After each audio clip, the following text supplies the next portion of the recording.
la sociología de la religión, especialmente en temas de secularización, fundamentalismo y espiritualidad, y la formación y capacitación de recursos humanos en educación y liderazgo comunitario. Es un honor para mí presentarlo hoy, tenerlo aquí entre nosotros, y el tema que él hoy va a tratar es los liderazgos de Menachem Begin, Isaac Rabin, Anwar Sadat y Yasser Arafat. Profesor Feinstein, muchísimas gracias, está en su casa y el espacio es todo suyo. Muchas gracias, María José. Agradezco la invitación de la Universidad de Chile y del Instituto de Estudios Internacionales. Me da mucho gusto estar aquí con ustedes para una tarea que es una tarea imposible, porque presentar a estas 4 figuras en 50 minutos es algo imposible. Cada uno de ellos ameritaría un curso completo, porque son figuras que, conocidas más allá del Medio Oriente, figuras que han dejado una huella fundamental en la historia contemporánea. Entonces, yo lo que voy a hacer es voy a aceptar el marco horario que me dijeron, ¿no? Que tenemos hasta las 12 de la noche, ¿verdad?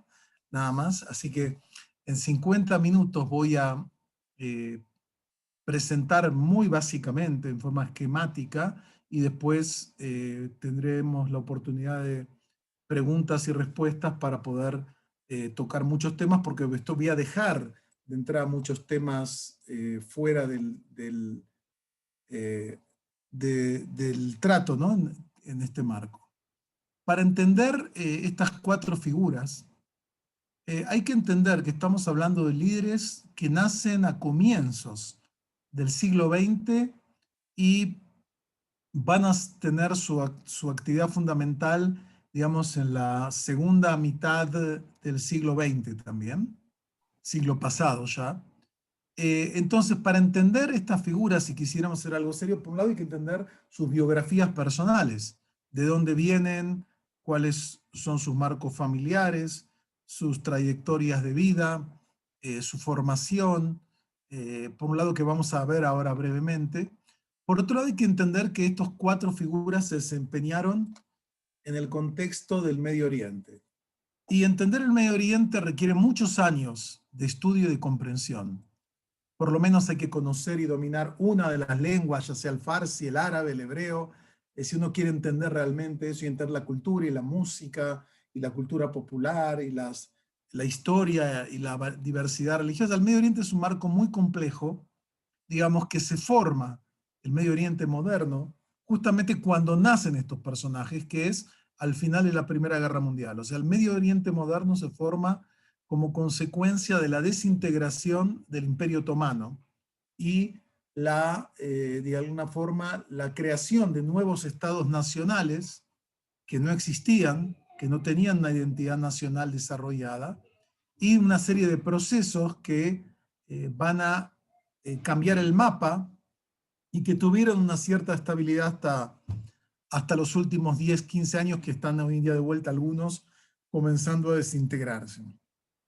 Por otro lado, hay que entender, para entender la figura de Menachem Begin y de Isaac Rabin, lo que es el movimiento sionista y la acción del movimiento sionista tanto en la diáspora como después en el Estado de Israel.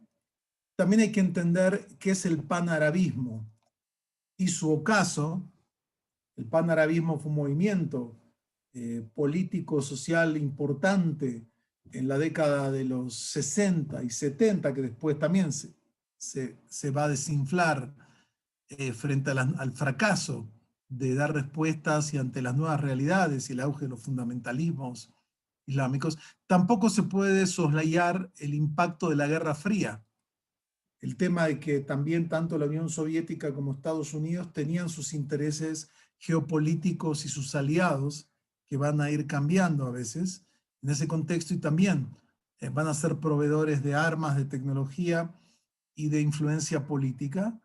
Y el marco donde se va a dar esto son 2 de los múltiples conflictos que hay en el Medio Oriente, porque a veces la gente no informada dice el conflicto del Medio Oriente como si fuese solo el conflicto israelí-palestino o el conflicto israelí-árabe, cuando está el conflicto sunita-chiita y hay 8 o 9 movimientos nacionales irredentos. El más importante son los kurdos, que son más de 23 millones de personas divididas en 4 países, así artificialmente, que tienen vocación nacional, y otros conflictos de otros grupos, particularmente el tema de las minorías cristianas, como los coptos y los grupos arameos cristianos que están siendo perseguidos hace mucho tiempo en Medio Oriente y que hoy en día bajaron digamos, en un 80% de lo que eran hace 60 años por las condiciones. Y si tuviese tiempo, analizaría un modelo que utilizo para un análisis político que implica entender estos 3 temas: actores, procesos y estructuras. Si uno quiere entender un conflicto, tiene que conocer quiénes son los actores, actores tanto como líderes, actores estatales, actores paraestatales, actores multilaterales que inciden en el tema, los procesos, es decir, las interacciones que se dan, y también las estructuras que condicionan el margen de cada uno. Entonces hay que tomar en cuenta que estas personas no viven en un espacio abierto, sino viven en un contexto muy peculiar que está determinado por una serie de procesos y estructuras que menciono solamente algunos, ¿no? Nada más de todo esto. Ahora, vamos a ver uno por uno, brevemente una biografía y después al final voy a hacer algunas caracterizaciones más genéricas acerca de estos 4 personajes que tuvieron interacciones, fundamentalmente Menachem Begin con Anwar el-Sadat y Isaac Rabin con Yasser Arafat. Entonces vamos a empezar con Menachem Begin. De vuelta, nace en 1913 en un lugar que era Polonia, hoy es Bielorrusia, y va a morir en Jerusalén en 1992. Begin va a tener su infancia en Polonia, va a ser miembro de un movimiento juvenil sionista que se llama Betar, que era una corriente muy fuerte, muy influyente en Polonia. En Polonia había la mayor concentración de judíos de Europa.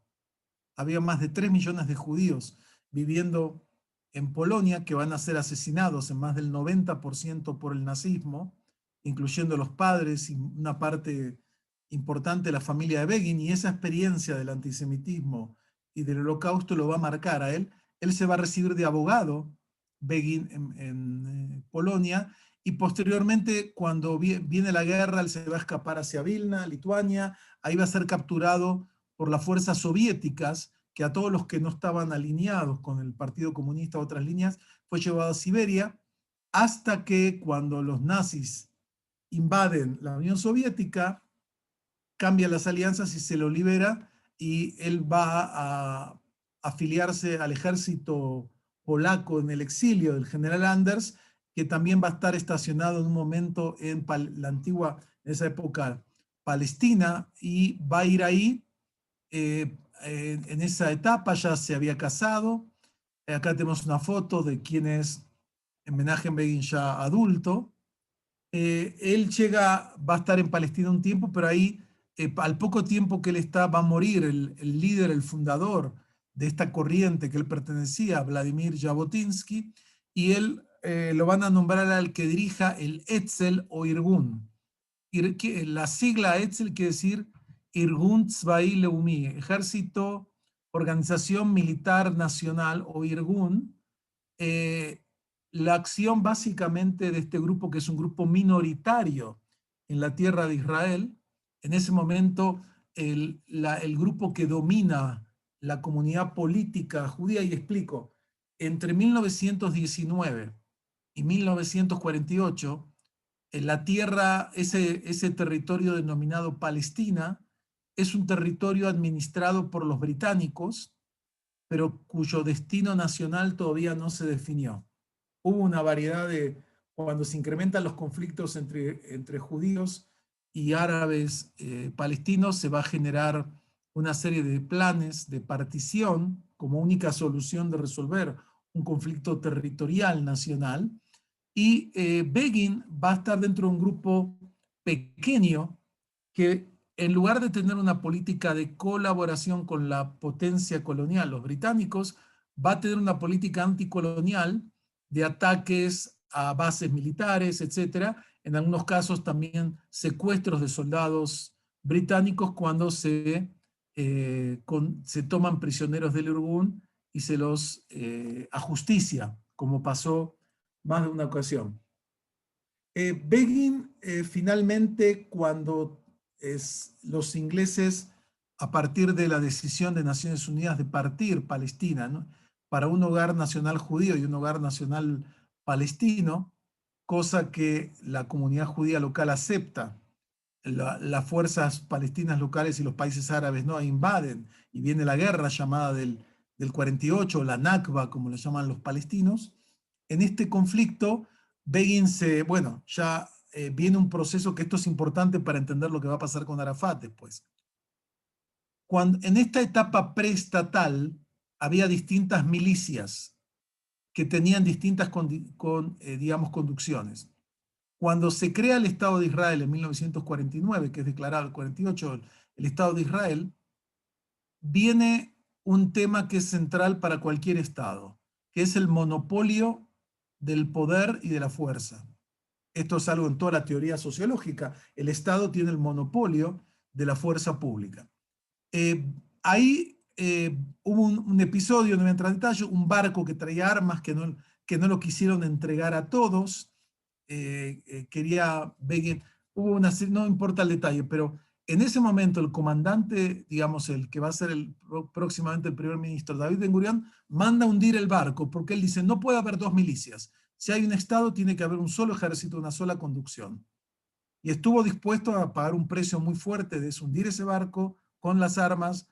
Hubo muertos en ese proceso y eso generó una enorme enemistad entre David Ben-Gurión, que va a ser el líder del movimiento laborista del Estado de Israel, y Menachem Begin. Desde ese año, Menachem Begin va a hacer un cambio de ser el líder de un organismo, digamos, oculto, que tiene una estructura paramilitar para luchar para que los ingleses permitan la inmigración judía palestina y se vayan, se va a convertir en un parlamentario y de alguna forma en el jefe de la oposición parlamentaria. Su grupo, que es un grupo de centro-derecha, porque Begin por un lado es un liberal desde el punto de vista político, el nombre del partido lo dice, el partido que él fundó se llama Heirut, que quiere decir libertad, que por un lado tenía fuerte concepto de derechos individuales, junto con una política más dura frente a la cuestión árabe. Begin va a estar en la oposición hasta que, tal vez sin quererlo, con una coalición que abarca distintos sectores, va a venir en el año 1977 un proceso que ha sido llamado como digamos, la debacle, en el cual, después de casi 50 años de dominio del laborismo y sus aliados, va a subir al poder Menachem Begin en esta coalición y se convierte en el primer ministro, ya un hombre mayor de más de 70 años. Acá ya vemos una escena de Begin con el personaje que sigue, que es Anwar el-Sadat. Ahora, en su gobierno, Begin, por un lado, inició algo que era impensado, porque era un político de línea dura frente a la cuestión árabe, y se pensaba que entonces con él la situación iba a estar complicada, pero, digamos, por una serie de procesos que voy a explicar después cuando hable de Anwar el-Sadat, Sadat va a hacer un cambio profundo en su estrategia de alianzas, va a romper con la Unión Soviética, porque Sadat es un patriota egipcio y él quiere algo, recuperar el territorio del Sinaí que fue ocupado por Israel en la Guerra de los 6 días de 1967. Y para Sadat eso es lo importante, no le importa si lo hace con alianza rusa o con alianza norteamericana. Por una serie de procesos complejos que no tengo tiempo de explicar, pero en alguno de los materiales que le mandé estaba explicado, va a venir un gesto dramático, y esto hay que entenderlo. A veces los líderes tienen que generar acciones simbólicas que rompan la inercia de una sociedad o de un conflicto. En este sentido, Sadat hizo un gesto, digamos, muy revolucionario, que es una visita abierta a Israel, o sea, de ser el enemigo más poderoso, porque Egipto es el estado militarmente más grande y más poblado en los límites con Israel, y era el frente más activo, ¿no? Desde la época de Gamal Abdel Nasser, y seguía con él, con Anwar el-Sadat, que va a hacer la guerra de octubre de 1973. Sadat decide ir, dice, estoy dispuesto a ir a hablar y dialogar. Y Ben le dice, vente. Obviamente que hubo negociaciones secretas, porque en Medio Oriente, muchas veces, las negociaciones primero se hacen secretas y se acuerda la base, y después se comunica y se prepara la opinión pública. Y eso pasa muchas veces, o sea, a veces hay cosas que conviene manejarlas en forma secreta y otras que se pueden manejar en forma más abierta. Entonces, la visita de él va a generar un proceso de negociación de la paz. En ese momento el presidente norteamericano es Jimmy Carter, y después de un encuentro en Camp David, esta especie de quinta presidencial, se acuerda una paz que implica la devolución total del territorio del Sinaí a cambio del reconocimiento mutuo y el establecimiento de relaciones diplomáticas. En el año 78, por esto, tanto Anwar el-Sadat como Menachem Begin reciben el Premio Nobel de la Paz. En 1979 se firma finalmente la paz con Egipto. Otro hecho importante en el gobierno de Menachem Begin, que ayuda a entender también la política israelí de mediano y largo plazo, es que en el año 1981 el gobierno israelí va a atacar el reactor nuclear construido por Francia que tenía Saddam Hussein en Irak. Obviamente que para el desarrollo de un programa atómico que le diese más poder y fuerza, como lo está haciendo actualmente el gobierno iraní. Esta destrucción de ese fue en su momento un shock para muchos sectores, fue muy condenado, pero retrospectivamente fue visto como un gesto clave de quitar un riesgo político y militar muy destacado. Finalmente, Menachem Begin, que hasta ese momento hizo la paz con Egipto, la primera vez que un Estado, o sea, el Estado de Israel genera un acuerdo de paz con un Estado árabe, cosa que es revolucionaria y no la hace un hombre de izquierda, un hombre con tradición más, digamos, de diálogo, sino alguien que era visto como alguien muy duro, pero a veces justamente por eso estos líderes pueden tomar decisiones que otros políticos no pueden, porque nadie le podría acusar a Menachem Begin de traidor.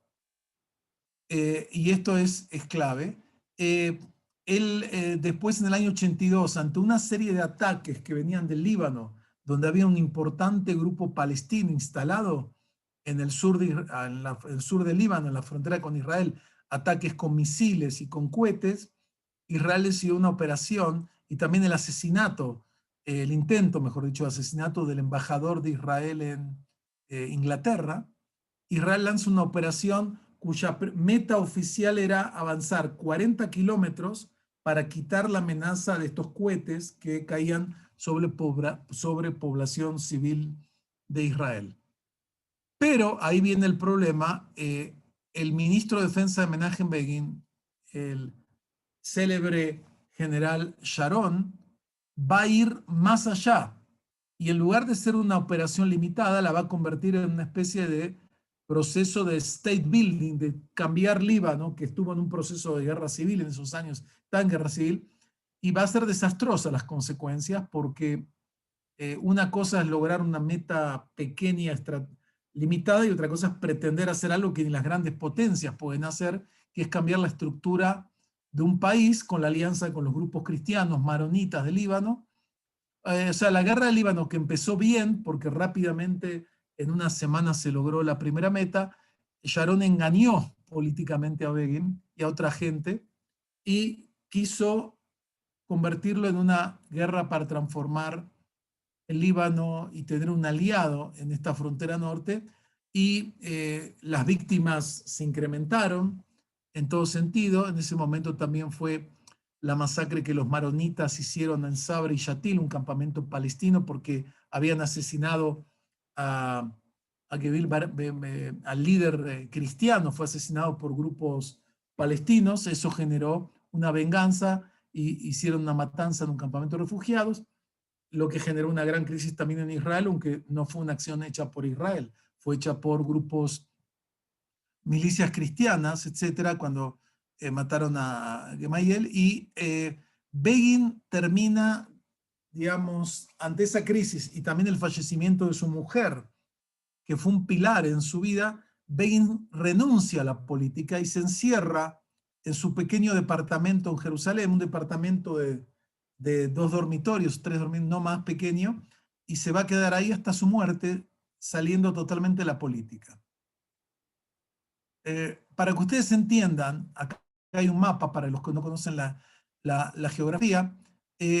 Israel en la guerra de los 6 días conquistó la península del Sinaí, conquistó los altos del Golán de Siria y ocupó la Cisjordania o Judea y Samaria y la Franja de Gaza. Con la negociación de Egipto, Israel devolvió toda la zona del Sinaí a Egipto, ¿no? Y con eso se solucionó el problema de la frontera egipcio-israel. Y es una paz fría, pero es una paz que se sustenta hace ya más de 40 años y ha funcionado a pesar de las crisis que ha habido.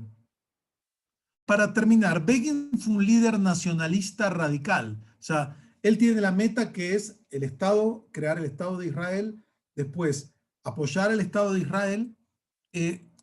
Fue marginado del poder estatal entre el 48 y el 77, está en la oposición. Luego pasa a ser, a partir del 77, el líder político que hizo la paz con el principal, digamos, Estado árabe de esa época. Begin era un gran orador, era un orador muy carismático, un hombre de fuertes convicciones y una enérgica voluntad, muy modesto en su estilo de vida. O sea, tanto Menachem Begin como otras figuras, o sea, nunca hubo ni siquiera la más mínima sombra de corrupción o de otro tipo de cosas, porque en ese sentido eran personas muy convencidas, muy idealistas, y siempre vivió, etcétera. Pero tiene un final trágico, mueren, está allá, se retira de la política sintiendo que las cosas se le salieron de su control y termina en un estado entre depresivo y tanto por motivos personales como por políticos, y termina en ese tema de esa forma. Vamos a pasar a su partner en este tema, que es Anwar el-Sadat.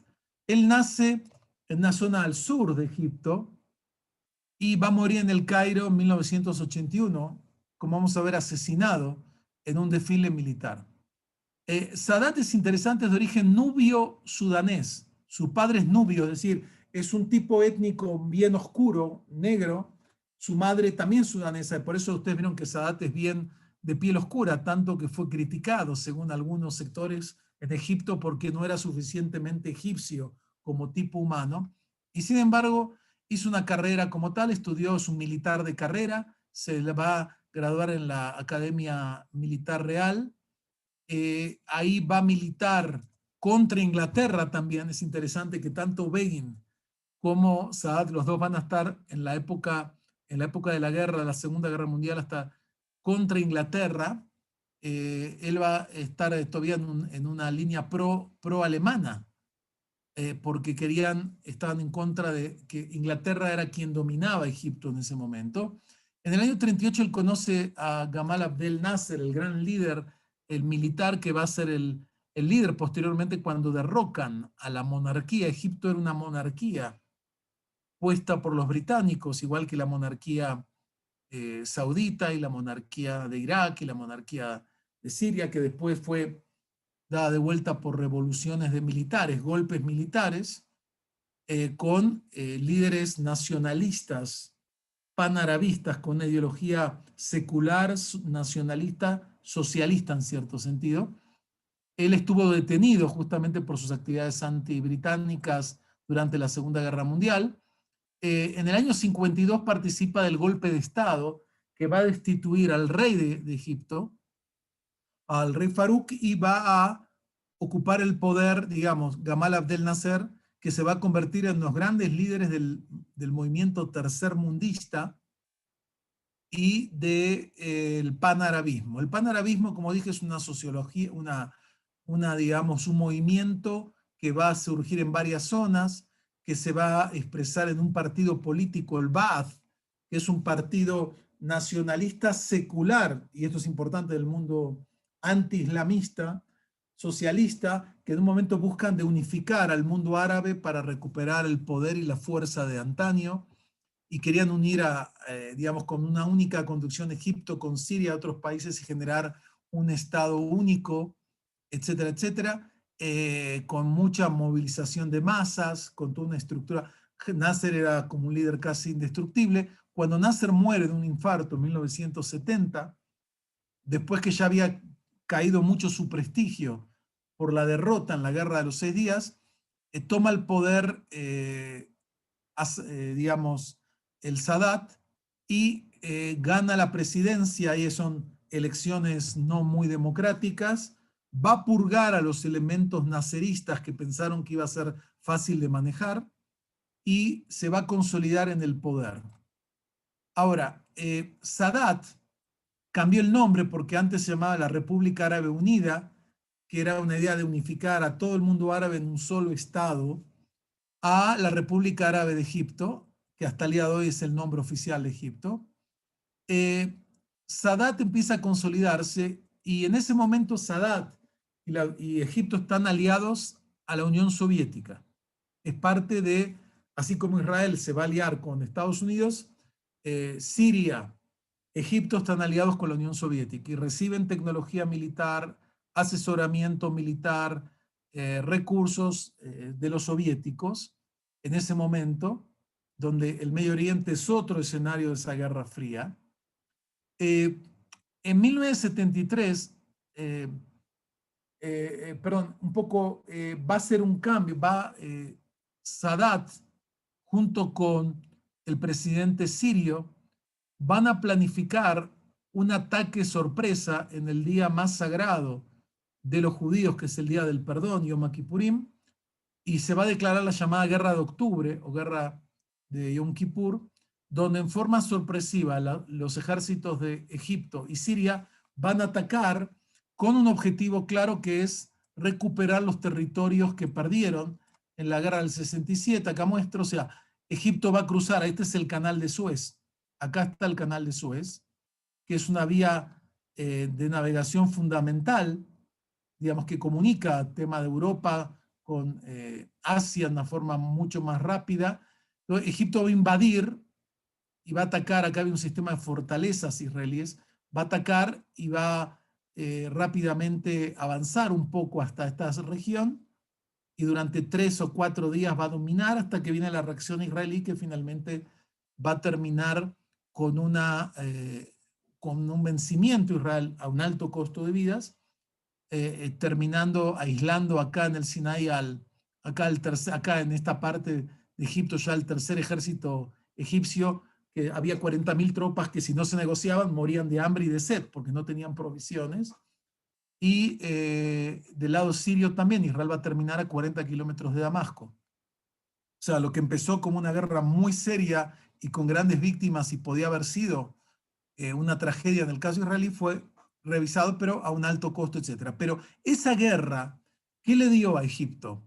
Le dio el orgullo que no somos los vencidos fácilmente. Pudimos golpear al otro, ahora ya estamos en posición de poder negociar, porque no es que el otro me dio un golpe tan duro. O sea, el líder sabe a veces que hay que recuperar el prestigio nacional, que tiene mucho que ver con los nacionalismos, y de alguna forma esta guerra se sigue viviendo hasta el día de hoy en Egipto como una gran victoria, porque atacar al comienzo rompieron el mito de la invisibilidad de los israelíes. Entonces, después de este proceso, Sadat inicia gestiones para negociar, porque él es un patriota egipcio, el que quiere recuperar el territorio que considera que es de él, que es de Egipto, que es el Sinai. Después de la guerra se dio cuenta que ahora dio un golpe, ahora dice, estoy de par a par con los israelíes, no importa si es real o es la percepción, ahora hay que negociar. Vamos a negociar, digamos, el tema de cómo hacemos, y tuvo el gesto simbólico, como decía, que a veces liderazgo implica gestos y símbolos que tienen que ver con el liderazgo. Él va a ir a una visita casi relámpago a Jerusalén, se va a ir al Parlamento, va a hablar con todo, y eso cambió, fue como un shock que cambió todo un clima. Por otra parte, después de la guerra y los armisticios, Egipto, y acá muestra que a veces el líder tiene que cambiar el rumbo totalmente, lo que hizo Assad fue romper con la Unión Soviética y aliarse a Estados Unidos y los europeos. Ese fue un cambio histórico, porque durante más de 20 años el aliado geopolítico importante es la Unión Soviética. Sadat se da cuenta, uno, que el armamento ruso, en este caso soviético, es inferior, no le ha servido. Él ve que el mundo está girando en otras direcciones. Egipto es un país muy pobre que necesita inversiones y desarrollo, y él sabe que, dada la influencia que tiene Estados Unidos sobre Israel, se podrá negociar distinto. O sea, acá vemos un líder que cambió totalmente de rumbo. ¿Por qué? Pero no cambió en el fondo. Él es un patriota egipcio y es un militar profesional. Él sabe que por medios militares no va a lograr conquistar el Sinai, y sabe que la única forma es la negociación. Y ahora que se afilió al eje americano, está en condiciones de poder demandarlo, y lo logró. Por eso en Egipto es visto como un patriota que liberó las tierras ocupadas, en este caso el Sinaí, y el acuerdo de paz, premio Nobel junto con Begin. Acá lo vemos a Assad hablando en el Parlamento israelí, que es una escena, para que ustedes se ubiquen, 3 años, 4 años antes fue la guerra de Yom Kippur, donde Egipto es el enemigo más acérrimo, y ahora está acá este mismo líder hablando junto a Isaac Shamir, que va a ser ministro del partido de Begin, bien de la derecha, y el presidente Katzir, que es un cargo más simbólico, en el Parlamento de Israel. Esto generó un impacto enorme, ¿no? Es como tal, porque en el Medio Oriente hay muchos contactos de jefes diplomáticos, pero ocultos. Acá fue un gesto simbólico para cambiar el clima de la opinión pública como tal. Ahora, voy a explicar algo. Desde el gobierno de Gamal Abdel Nasser, y antes todavía, Egipto es la cuna de los fundamentalismos islámicos. No tengo tiempo de desarrollar eso, pero el movimiento más influyente e importante del islamismo radical se va a dar en Egipto. Y el ideólogo más importante del islamismo, el Karl Marx del islamismo, es un pensador intelectual egipcio, ¿no? Y la organización islámica global más importante se va a desarrollar en Egipto en los años 20, en 1920, etc. Me estoy refiriendo a la hermandad musulmana, creada por Osama, digamos, el Bana, que es el movimiento político que quiere conquistar el poder para imponer la ley islámica en el Estado e islamizar a la sociedad. Y el principal enemigo de ellos no es Israel, son los regímenes árabes no islámicos, es decir, Nasser. Nasser mató a ellos, a Said Qutb, el ideólogo más importante del islamismo radical, se llama Said Qutb. Él es el hombre que va a dar toda la fundamentación a esta línea. Entonces, el enemigo de Assad era primero de Nasser y de ahora de Assad, es la Shia, otro grupo, la Jihad Islámica, un grupo islámico radical que ve que poder hacer la paz con Israel, tener un gobierno que no es islamista, etcétera, es una traición a los valores del Islam. Y en el desfile militar, justamente, de la guerra de octubre, como ellos la llaman, aprovechando una serie de fallas del sistema de seguridad, un grupo de militares armados fue y mataron a Sadat, quien muere en este tema. Lo podríamos decir, Anwar el-Sadat es un militar nacionalista, panarabista, o sea, es parte de esa ideología tercermundista, etcétera, que se va a pasar a ser un estadista pro-occidental, que da un giro estratégico porque va a abandonar esa alianza y va a generar una nueva alianza occidental, porque lo que interesa es recuperar el Sinaí y generar recursos económicos para el desarrollo de Egipto. Como habrán visto los que vieron la película, Assad, Nasser y después Mubarak tienen algo de la cultura de los faraones de Egipto. Son señores que se quedaron con cientos de millones de dólares cada uno. No es un hombre, no es un Begin que vivió en un pequeño departamento en Tel Aviv toda su vida y que realmente en ese sentido no. Esta gente está acostumbrada a usar el Estado en parte casi lo que Max Weber llamaba patrimonialismo, ¿no? Como que el Estado es parte de él, ¿no? Pero son dos figuras claves, pero Assad sí demostró una capacidad estadista de cambiar toda la estrategia con tal de lograr la meta. No cambió la meta. Él siguió siendo, de que es joven, un patriota nacionalista egipcio, que finalmente se da cuenta que el canal para obtener lo que quiere es la negociación política y no la guerra. Y acá tenemos la escena de la firma de paz, ¿no? Esto es en Estados Unidos, en la Casa Blanca, cuando firman, acá está Assad, acá el presidente Carter y Begin, lo que fue un acto sumamente importante y marcó el Medio Oriente y también fue el comienzo de su muerte, porque los grupos radicales, esta escena es fatal para ellos, ¿no? Pero marcó algo que sigue actualmente porque Egipto es aliado estratégico de Israel. Los dos controlan la franja de Gaza, Egipto de un lado, Israel de otro. Tienen alianzas con intereses comunes como con otros estados sunitas de la región y a pesar que es una paz fría, no es una paz cálida, esta paz ya resiste más de 40 años. Vamos al que sigue dentro de este tema, que es Isaac Rabin. Isaac Rabin nace en Israel, en Jerusalén, de una familia que vino de Europa, pioneros, y va a morir asesinado en Tel Aviv en 1995. Él nace, padres pioneros significa padres que entendían que la meta del sionismo era desarrollar la agricultura, trabajar la tierra, tener una actividad de servicio, ser como una élite, pero una élite de servicio, ¿no? Con todo un estilo muy simple de vida, o sea, de vuelta, una gran ascetismo, podríamos decir casi. Él estudia en una escuela agrícola porque su meta es ser ingeniero agrícola para que el desierto pueda florecer. Pero es la época donde empiezan los conflictos serios entre la comunidad judía en la tierra de Israel y la comunidad palestina en el mismo territorio, y estos choques se incrementan, y si bien el que gobierna son los británicos, tanto los grupos palestinos tienen milicias como los grupos judíos. La milicia judía central, llamada la Haganá, que era el grupo, digamos, central, que no era el grupo de Begin. Begin tiene un grupo mucho más pequeño y distinto, y él va a entrar en la Haganá, y dentro de la Haganá, que quiere decir la defensa, el grupo de élite se llamaba el Palmaj, que era el grupo de élite, y Rabin va a empezar ahí como a los 18 años como un joven oficial, y posteriormente va a hacer carrera militar. O sea, en este sentido, Rabin es más parecido a Sadat. Los dos son militares profesionales de carrera.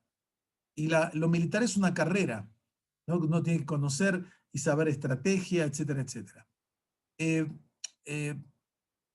va a llegar al máximo cargo militar, que es el jefe de Estado Mayor del Ejército de Israel, llama Tzal, Tzva Haganah Israel, o Ejército de Defensa de Israel, es el nombre del ejército. Él va a llegar en el año 64 al máximo escalafón, que es como el comandante en jefe del Ejército de Israel, que une las tres fuerzas. O sea, él está a cargo tanto de la Marina, del Ejército, como de la Fuerza Aérea. En el año 67, él es el jefe de Estado Mayor en la mayor victoria, una de las guerras más estudiadas en estrategia internacional, que es la Guerra de los 6 días.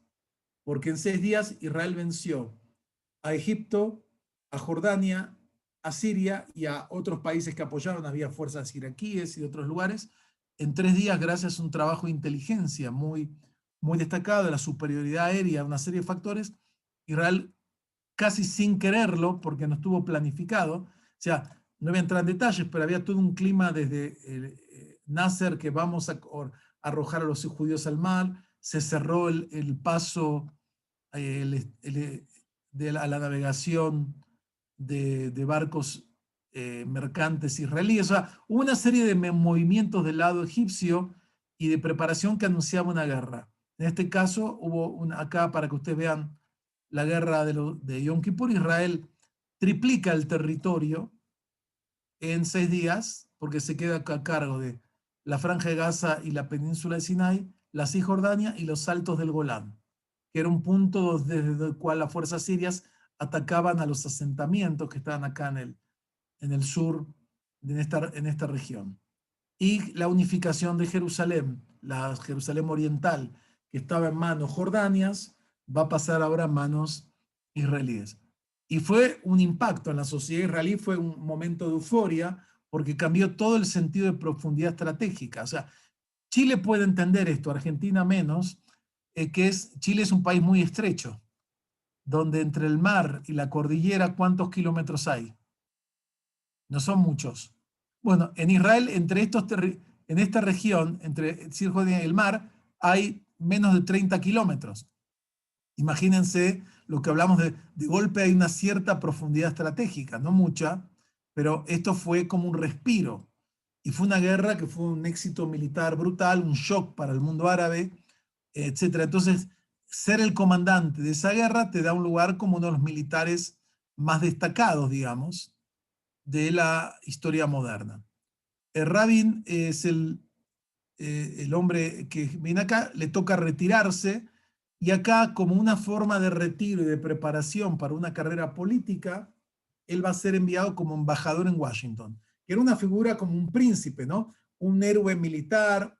Es el primer ministro israelí nacido en Israel, porque los ministros anteriores habían nacido en Polonia o en otro lugar. Él es el primer sabra, como se llama los israelíes nacidos en Israel, que va a ser después el primer ministro. Pero de esta época va como embajador de Estados Unidos. Acá lo vemos a Rabin en la época como jefe de Estado. En el año 74, después de la guerra de Yom Kippur y la crisis que eso genera en el liderazgo político, él va a ser el candidato del laborismo y va a ser el primer ministro de Israel, el primer nativo. Dentro de esta etapa hay que mencionar un episodio que tuvo mucho impacto, que es el operativo de Entebbe, donde se liberó a un grupo de gente de un avión que había sido secuestrado por grupos palestinos y grupos de un grupo radical alemán que habían secuestrado un avión y lo habían llevado a Uganda, y separaron a la población judía e israelí del resto de la población. A los otros los liberaron y a los judíos, lo que recuerda las elecciones que hacían los nazis en esa época, en una operación de una audacia sin igual, porque es liderar con un grupo terrorista que está a más de 1.200 kilómetros. No es que está en tu ciudad.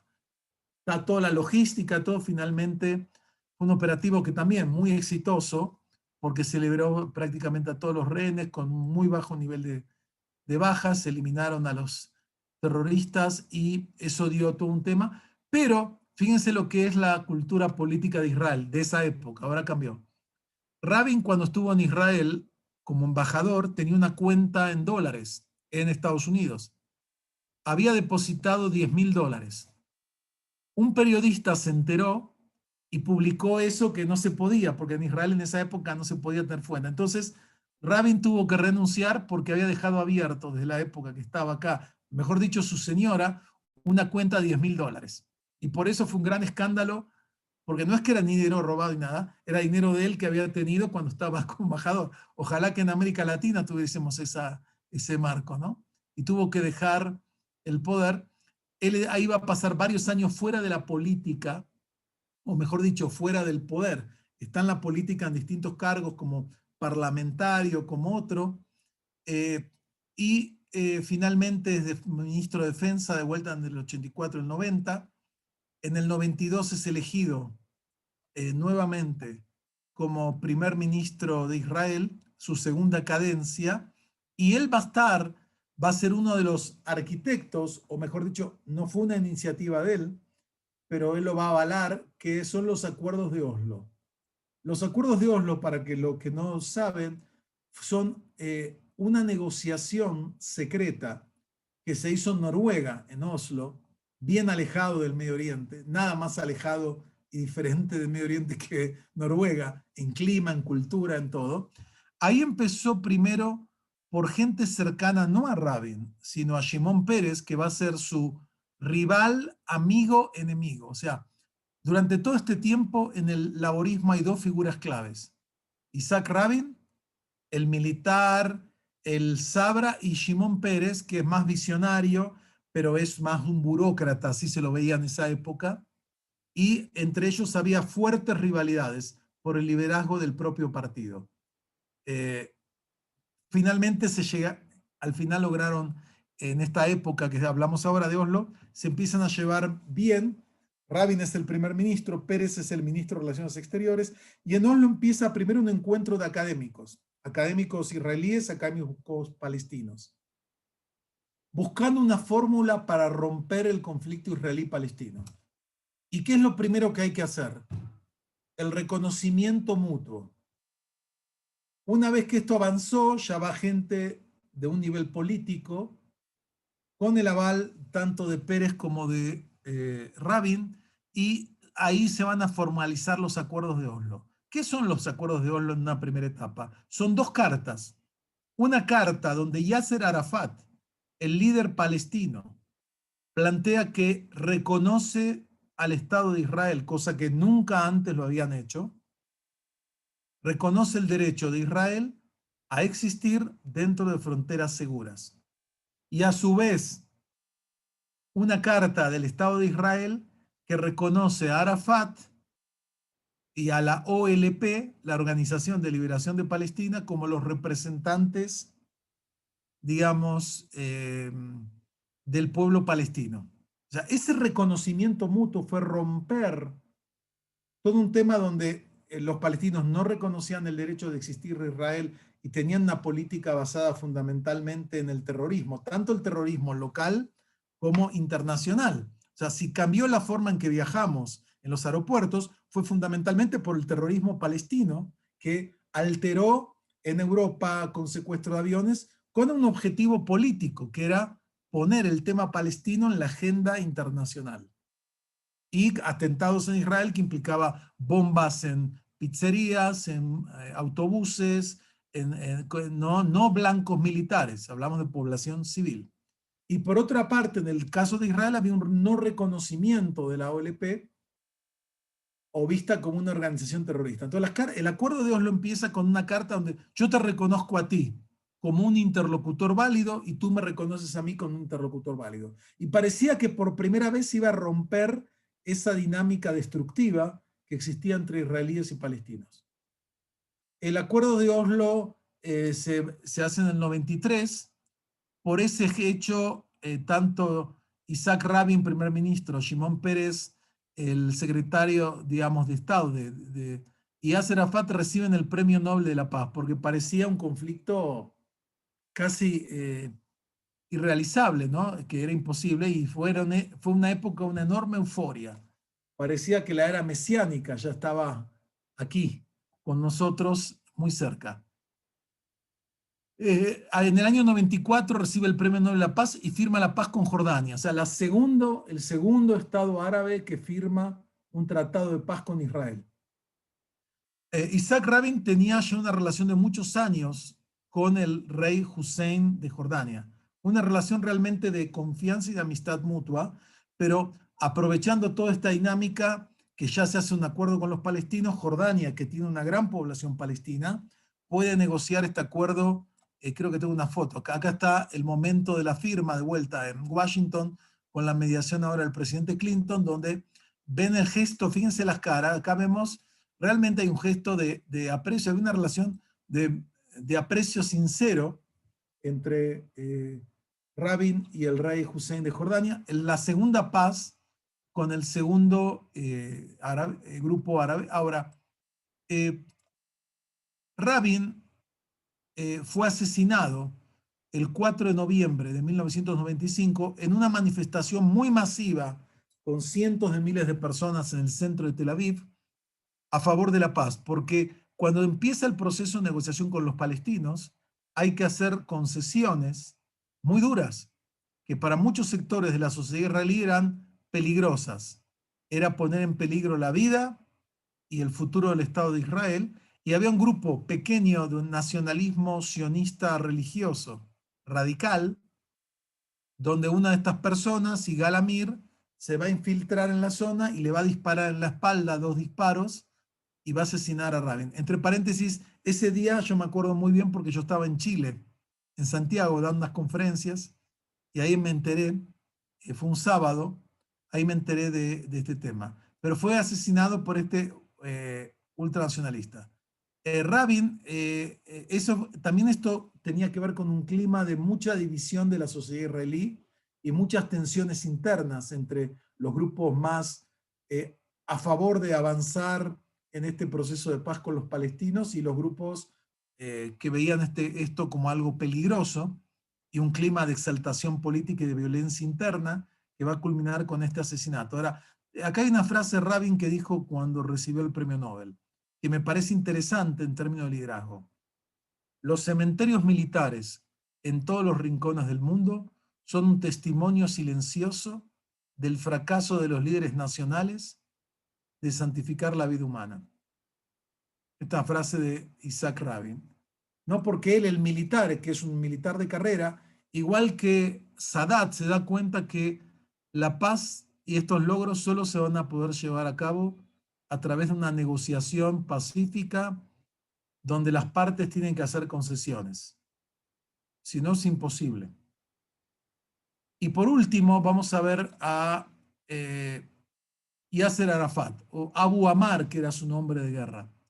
Yasser Arafat nace de padres palestinos en el Cairo, en una familia de clase media, de buen nivel, y va a morir en 2004 en París, que fue llevado internado a un sanatorio en París. Él va a empezar su activismo político en la Unión de Estudiantes Palestinos. Él va a estudiar ingeniería civil en la Universidad del Cairo. Él va a participar en distintas acciones paramilitares de grupos palestinos desde la Franja de Gaza y desde la Cisjordania contra distintas población civil israelí. Él va a fundar Fatah, que es el grupo paramilitar más fuerte, digamos, dentro de los palestinos.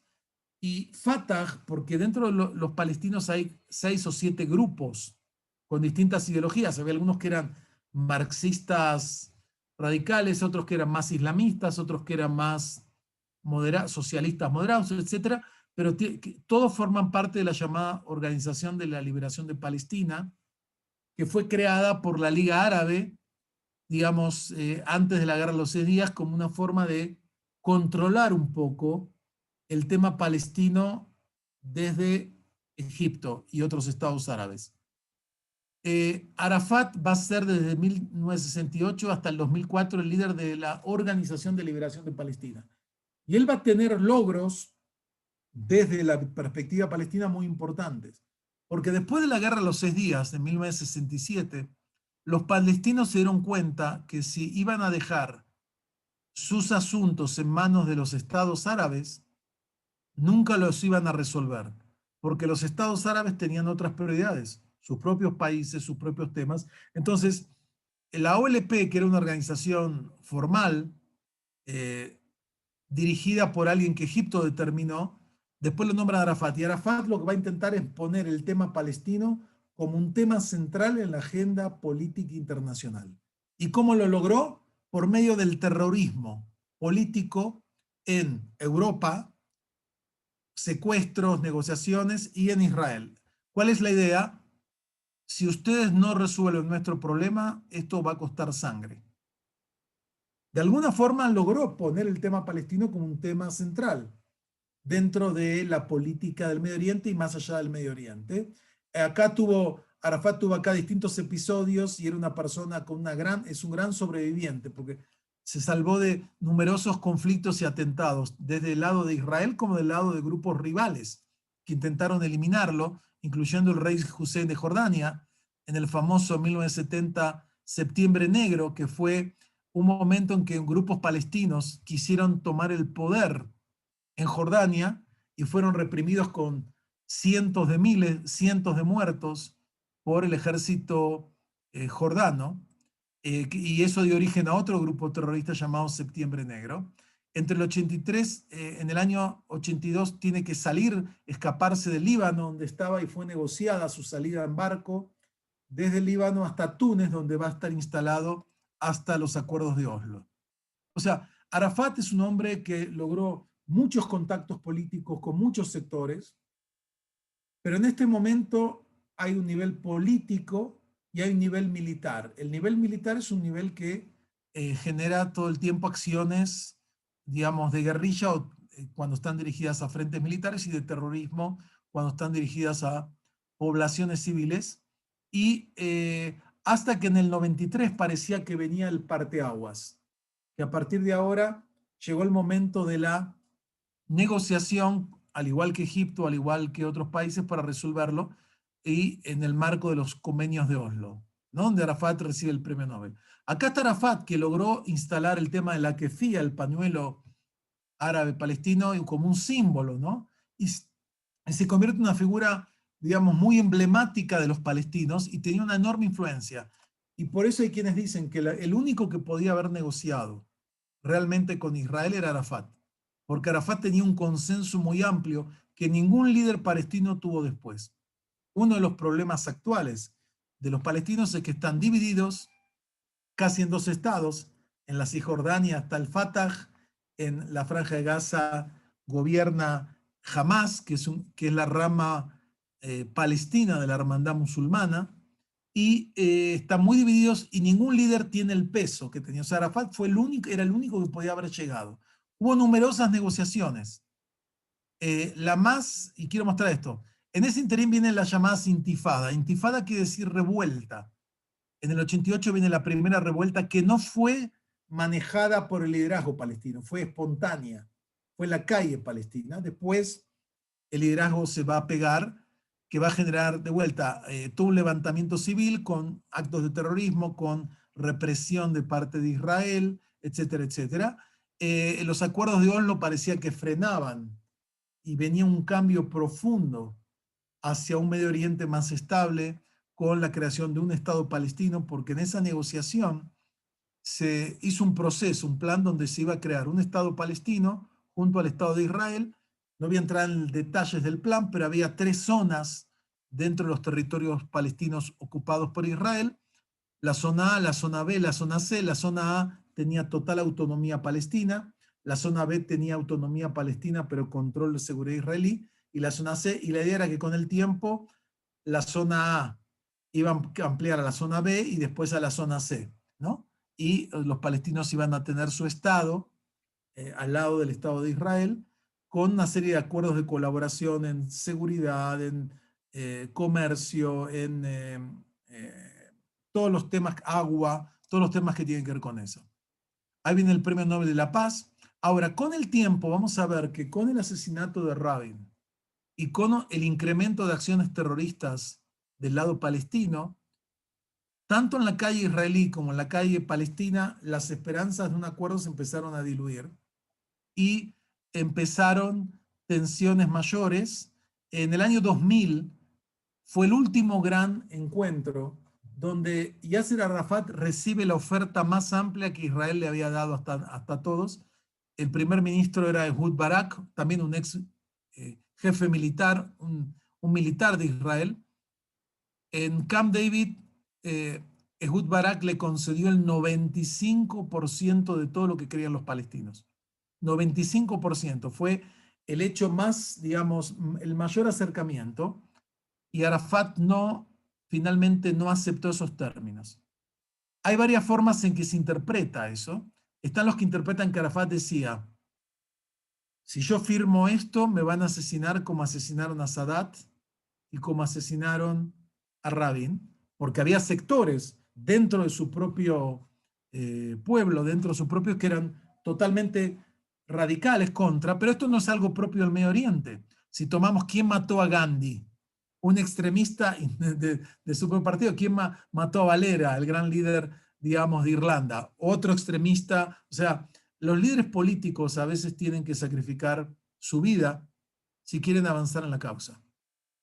Entonces Arafat rechaza, y ahí ya viene el gran estancamiento del proceso de paz. Fue la oferta más amplia que hubo en todo.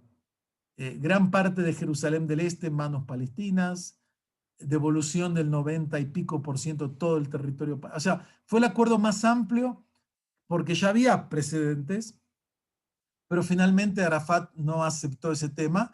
Empieza un deterioro de las relaciones entre Israel y los palestinos. Arafat está en la Mucata, que es la sede de gobierno en Ramallah, en el territorio palestino. Arafat está como confinado, no lo dejan salir de ahí, y en el año 2004 muere. Hay varias hipótesis, si fue envenenado, si murió de SIDA, hay una serie de teorías. En general hubo dos comisiones, una soviética y otra francesa, porque cuando está muy enfermo lo llevan en un avión sanitario a Francia para que la atiendan ahí. Según los de estudios de dos comisiones, la comisión rusa, que no es un país, digamos, no es Estados Unidos, no es Israel, y Francia, es que murió de muerte natural. Otros dicen que hubo un envenenamiento, o sea, no quedó claro el tema, pero por lo menos las comisiones serias plantean que fue una muerte natural de alguna enfermedad autoinmune. Ahí termina el tema de Arafat. Ahora, fíjense, este es el momento, un momento que parecía que iba a cambiar la historia. Isaac Rabin con Yasser Arafat. Esto parecía algo imposible, créanmelo, algunos años antes. Y sin embargo se dio. Parecía que la historia se reencauzaba en una línea. Lamentablemente no fue lo que pasó. O sea, Arafat, que fue durante muchos tiempos su identidad básica era la de un líder guerrillero y terrorista, no dio el paso que dieron Mandela, que también tenía ese cargo, Sadat o Begin, de convertirse en un estadista que encuentre un camino diferente. O sea, estuvo muy cerca de ser la figura que iba a cambiar la historia, pero no dio el último paso. ¿Por qué? Hay factores personales, hay factores políticos, es complejo, pero él no dio el paso que lo hubiese convertido realmente en un estadista que cambió la historia, como lo hicieron Nelson Mandela, por ejemplo, o el propio Sadat, otros que realmente se dieron cuenta que para cambiar la historia hay que hacerlo. Entonces quedó todavía en ese tema, porque también otra hipótesis es que es una gran discusión estratégica. Hay quienes dicen que el tiempo va a beneficiar a la causa palestina y hay quienes dicen que el tiempo va a beneficiar a Israel. Por lo que estamos viendo ahora, está beneficiando a Israel. Ya antes ningún Estado árabe quería hacer la paz sin que Israel resuelva el tema palestino. Hoy en día tenemos, además de la paz de Egipto y de Jordania, el reciente acuerdo de paz con los Emiratos Árabes Unidos, con Bahrein, con Sudán. La semana pasada hubo una reunión del primer ministro de Israel con el príncipe heredero de Arabia Saudita, el estado sunita más importante. O sea, hay muchos cambios que se están dando y si bien yo pensaba que en realidad es decir, esa es la pregunta. ¿Qué te conviene? ¿Quedarte con el 90-95% de lo que quieres ahora o esperar 10 años y quedarte con el 100%? Son decisiones que los líderes tienen que tomar. Y hay un tema fundamental, es que todos los demás líderes, Rabin no es un pacifista que quiere abrazarse con Arafat, ni lo mismo Begin, ni lo mismo Sadat, que ama a los judíos y quiere... Pero se dieron cuenta que el único elemento realista para encontrar un camino de este tipo es el camino de la negociación y el camino de concesiones mutuas para poder convivir. Arafat creo que no llegó a dar, fue el único de los tres, en mi opinión, que no dio ese paso final y por eso su herencia es una herencia más confusa y menos clara. Acá lo vemos, esta es la negociación en el año 2000 entre Arafat y Ehud Barak, que podía haber sido el gran evento de la historia de israelíes y palestinos. Y acá vemos esto, son trayectorias personales distintas. Fíjense, dos fueron militares profesionales, Isaac Rabin y Anwar el-Sadat. Dos fueron asesinados, ellos dos fueron asesinados por extremistas de su propio pueblo, porque el liderazgo muchas veces implica que uno se juega la vida por los valores que cree, a pesar del rechazo de ciertas minorías extremas. También hay que entender que acá hay distintos marcos políticos y sociales. No es lo mismo, digamos, el caso de Egipto con Israel, son dos estados que tienen toda una estructura política institucionalizada y que finalmente llegaron al acuerdo. En cambio, el trágico conflicto israelí-palestino es un conflicto entre, por un lado, un Estado moderno, desarrollado, y un movimiento nacional dividido, que no tiene, o sea, hay una asimetría estructural que de alguna forma provocó el descarrilamiento del proceso de paz. Y por otro lado, casi todos los especialistas dicen este conflicto va a terminar en 1 año, en 5 años, en 10 años, en 20 años, como terminan todos los conflictos, con una negociación que implica negociaciones mutuas. El modelo básico que no todos, pero muchos plantean es 2 estados uno al lado del otro, digamos, para 2 pueblos que reclaman gran parte de una tierra en común. El problema es cuánto tiempo va a pasar, cuánta gente va a morir en el medio, pero finalmente es probablemente lo que va a pasar. Como digo, no sabemos cuándo, puede ser en 1 año, en 5, en 10 o en 20, pero no hay otra alternativa, porque así se resuelven los temas políticos. Así que bueno, con esto termino mi exposición y abro el tema a sus preguntas. Gracias. Profesor,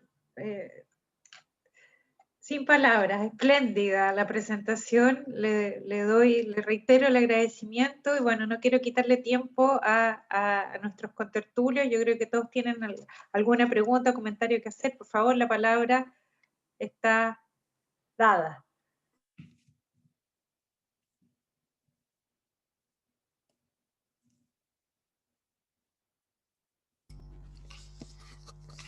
Profesora, ¿puedo partir? Por supuesto, Martín. Gracias. Profesor, buenas noches. Quería consultarle por un tema que no se tocó, y es la relación de Yasser Arafat con Saddam Hussein. Saber de qué forma eso influyó en el que él no pudiese terminar, digamos, con los planes que tenía para la formación de un Estado palestino. Ok, gracias. Bueno, Arafat buscó respaldo en distintos lugares. Por un lado es respaldado por la Unión Soviética, porque era como su punto de cuña contra Israel y otros sectores que eran más pro-americanos. Él tuvo una relación, digamos, cercana con distintos líderes como Libia, con Gaddafi, con todos. O sea, Arafat es un gran sobreviviente y buscó por todos lados los respaldos para la causa palestina. Saddam Hussein también se la daba como parte de ese tema.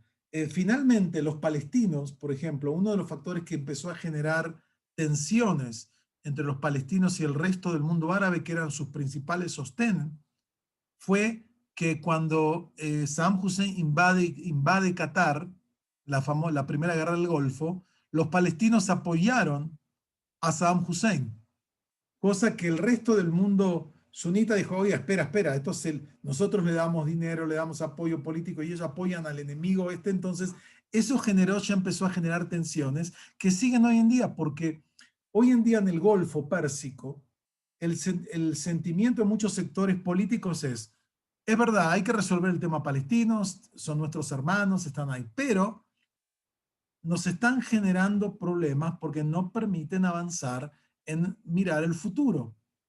Nos tienen encerrados con su problema, con su incapacidad de resolver temas básicos y de negociar y llegar a algún acuerdo realista. Porque fíjense que todavía hay sectores importantes dentro del mundo palestino que quieren, lo llama el derecho de retorno y volver volver todo atrás, a 60, 70 años atrás. Es decir, les doy un ejemplo. En el año 1940, entre el 48 y el 50, en la guerra entre Israel y los estados árabes y los palestinos, se crea el problema de los refugiados. Y fueron desplazados, fueron expulsados, se escaparon, hubo de todo. Alrededor de 600.000 palestinos de sus hogares a distintos territorios, ya sean Líbano, Jordania, la Cisjordania, la Franja de Gaza. Algunos dicen que con la espera de volver triunfadores y quedarse con todos, otros fueron echados por las tropas israelíes, hubo de todo. Por otra parte, en esa misma época, en Irak, en Siria, en distintos países árabes, se expulsaron casi 800.000 judíos, que algunos vivían hacía 2.500 años, como los judíos de Irak. Y se tuvieron que ir también sin nada como refugiados. Muchos fueron absorbidos por Israel, otros se fueron a Europa, a Estados Unidos, algunos a América Latina. Esta gente lo que hizo fue hacer un proceso de duelo. Perdí, terminó esta época, tengo que reiniciar mi vida y buscar alternativas. En cambio, uno de los temas que fue manipulado también por el liderazgo palestino es que los refugiados queden refugiados. Y hasta el día de hoy quedan ya, porque se ha multiplicado, muchos miles de palestinos que están como refugiados después de 3 generaciones. En lugar de rehacer su vida, buscar alternativas, como hizo la misma población judía que en un número equivalente o mayor tuvo que adaptarse a esas nuevas condiciones, fueron acá. Entonces, yo diría así, el tema de Arafat con Hussein perjudicó, creo, finalmente la causa palestina, porque debilitó las alianzas con los estados sunitas, como Arabia Saudita, como Emiratos Árabes Unidos, etcétera, que dijeron, él apoya a esta figura que nos invade. Esto generó todo un malestar y también debilitó a la causa palestina, creo. Pero por otro lado, o sea, por eso hay muchas contradicciones que hay que entender en el propio mundo árabe.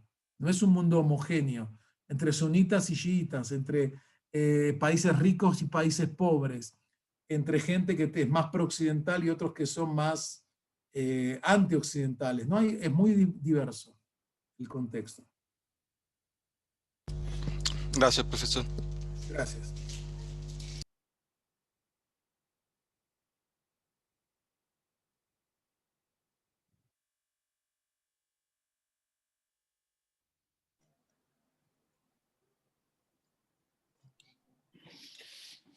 Mientras se plantean nuevas preguntas, aprovecho a hacer una consulta al profesor, digamos. Más allá de la formación militar que tienen muchos de estos personajes o de combatientes que tuvo Yasser Arafat, ¿qué otras características biográficas cree usted que facilitaron el diálogo entre estas respectivas figuras y llegar, por ejemplo, a buen puerto de negociaciones de paz, digamos? Bueno, si hablamos entre Begin, por ejemplo, y Sadat, uno puede decir, no hay nadie más parecido, son opuestos, polos opuestos. Sin embargo, tienen muchas cosas en común. En su juventud combatieron contra el colonialismo británico, los dos, cada uno en otro lugar. Los dos son patriotas que aman profundamente su estado, su pueblo y quieren obtener resultados. Y hay algo muy importante en el liderazgo político que significa el realismo político. Hay muchas teorías en las relaciones internacionales. ¿Qué significa el realismo político? Y cómo se expresa. Pero acá hay un tema donde el señor Sadat, él dice, por la guerra no voy a obtener el Sinai. Y para mí es importante porque es parte de mi territorio. Israel tampoco decía, no, es mi territorio. Israel sabía que era un territorio ocupado que le servía como un tapón estratégico que le daba más calma frente al país militarmente más poderoso de la zona. Entonces, esto es como ustedes conocen ¿cómo se llama? Hay un truco de negociación que se hace, que te piden que negocien una naranja, ¿alguien lo conoce o no? Es un ejercicio muy interesante.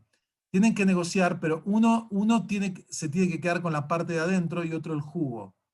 Y a veces la gente lo dice claramente, entonces, bueno, ¿qué problema hay? Yo me quedo con la cáscara y tú te quedas con el jugo. Pero a veces la gente quiere quedarse con toda la naranja y se pelean y no logran nada. Yo creo que en este caso, Sadat y Menachem Begin entendieron que uno quería la cáscara y otro quería el jugo. Assad quería claramente los territorios que le pertenecían. O sea, yo recuperé de un estado poderoso como Israel los territorios árabes de Egipto, al 100%. No solo eso, Israel le tuvo que pagar, porque Israel en el interín encontró algunos pequeños pozos de petróleo en el Sinai que le quitó el petróleo. Bueno, dentro de los acuerdos, Israel le tuvo que pagar todo el dinero del petróleo que usó durante los años que estuvo ahí, todo. Y así se hizo. Entonces, ¿qué pasa? Uno quería la cáscara, digamos, y otro quería el jugo. Entonces no hubo problema. ¿Qué quería Begin? El reconocimiento y la firma de la paz. que son esenciales para cualquier Estado, y el Estado de Israel en particular, rodeado de un marco hostil. Entonces dijo, ok, y era un político muy más de derecha, Begin, más duro con el tema árabe, pero entendió que era un win-win situation, como se dice, les convenía a las dos partes. Entonces, Sadat va a estar como un héroe egipcio que recuperó territorios que si no hubiese sido imposible recuperarlos. Y Begin obtuvo la paz con el país árabe más poderoso en la zona, lo que permitió que Israel quitase un montón de tropas de la zona sur y pudiese, digamos, dedicar eso a otros elementos, porque todo esto tiene costos. Y por otra parte, Rabin también, o sea, así como Rabin tuvo una excelente relación con el rey Hussein, porque hay algo, o sea, ninguno tuvo la misma relación con Arafat, ni Assad, ni Begin, ni Rabin. O sea, Arafat no dio el salto de pasar de ser un líder de movimiento guerrillero terrorista a ser un estadista. Se puede hacer, claro que se puede hacer. El ejemplo más claro es Mandela. Mandela es un ejemplo tan importante porque él hizo esa transición y se convirtió en un modelo de pacificación en un país tan complejo y con los crímenes que hubo, como lo que hubo en Sudáfrica. Es decir, él logró generar eso porque hizo un cambio de switch profundo. Y también del lado de la población blanca africana, ahora se me fue el nombre, él también entendió que la única forma de resolver el conflicto era negociando. Es decir, a la larga, en la historia política hay un exterminio total de un grupo frente al otro, o una negociación. No hay alternativas.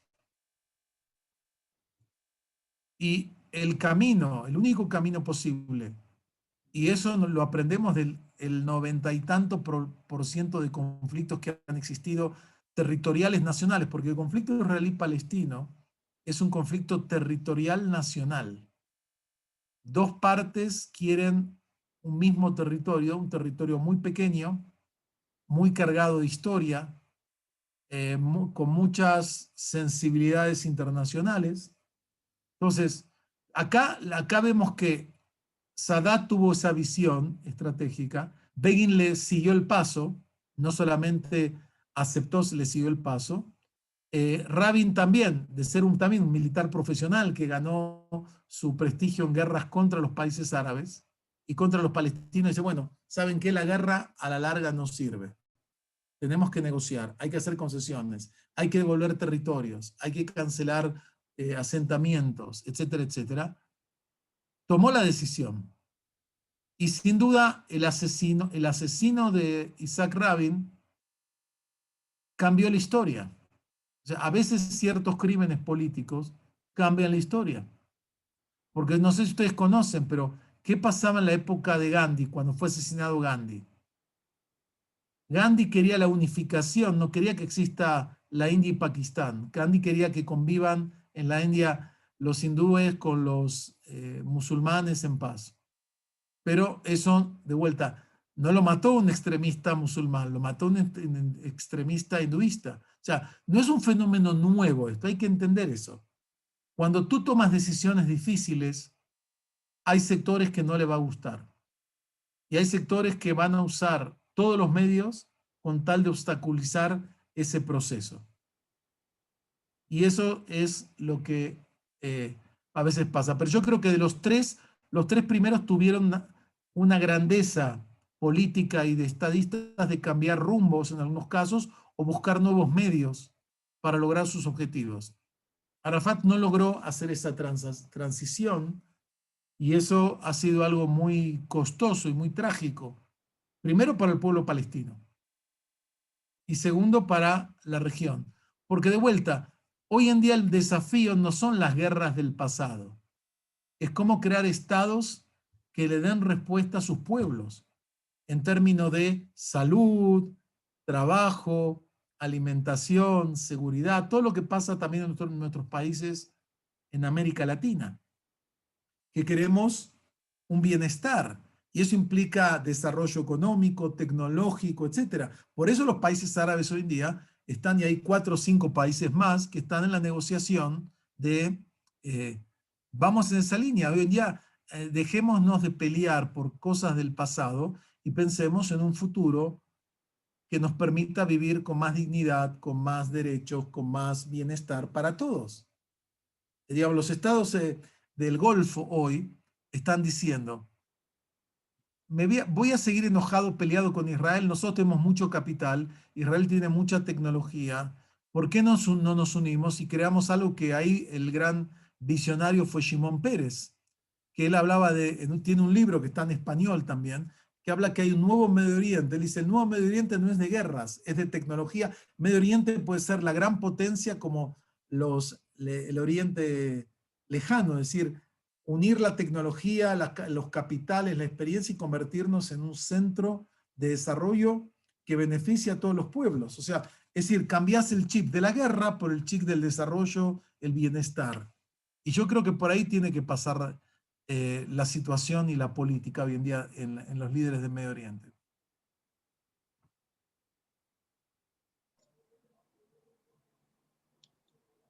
¿Hay alguna otra pregunta, algún comentario? Javier Canales tenía... Muy bien, Javier, adelante. Ya, muchas gracias.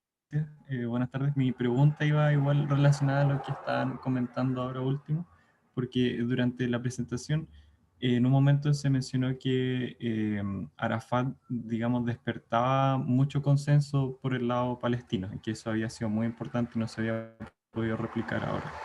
Entonces, volviendo como un poco al inicio de la presentación, mi pregunta es, ¿qué es lo más determinante allí? Si el actor o la estructura que permitió ese consenso dentro, digamos, como del lado palestino. Porque hago esa pregunta porque me parece que es como un paso importante de cara, digamos, como a encontrarle algún punto de salida hoy día a este conflicto. Y eso, muchas gracias. Gracias, Javier. Es como todas, muy buenas preguntas. Mira, el problema es complejo porque, digamos, hay un problema de liderazgo en la sociedad palestina. Muchas veces del lado israelí se dice, no hay con quién hablar.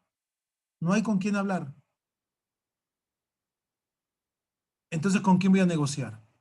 Arafat, a pesar que tenía una trayectoria y mucha sangre en sus manos, como por un lado Arafat podía decir del lado de Rabin, en guerras, etcétera, digamos, era visto decir, bueno, ese es el líder que hay, ¿no? Yo no elijo el líder de la otra parte. Y tenemos que ver. Pero el problema es que uno de los problemas que ha congelado, por un lado, la solución del conflicto israelí-palestino, o sea, el conflicto israelí-palestino se ha hecho cada vez menos relevante.